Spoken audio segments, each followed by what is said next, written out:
রেদওয়ান ইসলাম আজকে তাপগতিবিদ্যার নতুন একটা টপিক নিয়ে হাজির হলাম।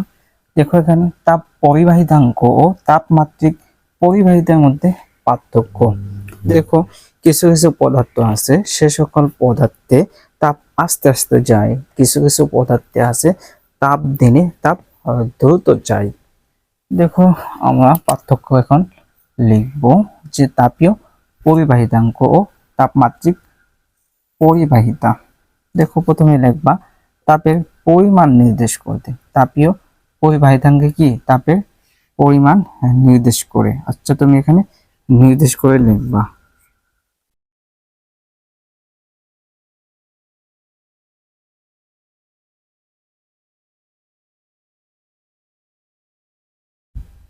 তাপের পরিমাণ নির্দেশ করে। আর এখানে বলতো তাপমাত্রা পরিবর্তনের হার নির্দেশ করে।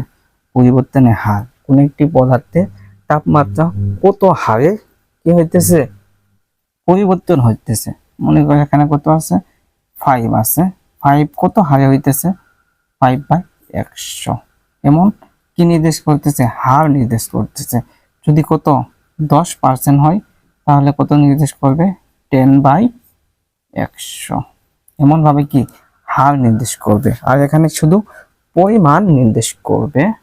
দেখো স্থানান্তরিত তাপের পরিমাণ বোঝায়। স্থানান্তরিত যে তাপ, এই তাপের কি পরিমাণ বোঝায়। মনে করো এখানে কি আছে তাপ আছে, এই তাপটা কত দূর পর্যন্ত স্থানান্তরিত হলো।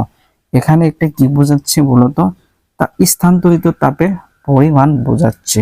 আর এখানে তাপ স্থানান্তরের দ্রুততাকে বোঝাচ্ছে, মানে কত দ্রুত হচ্ছে।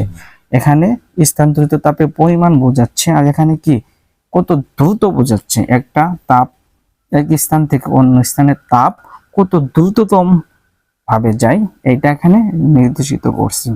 দেখো তাহলে এখানে যে সূত্র বা গাণিতিক রূপ কে সমান সমান Q into D by A Q one minus Q two, আর এটা এইচ হলো গভীরতা, সমান সমান কে বাই র এস। আশা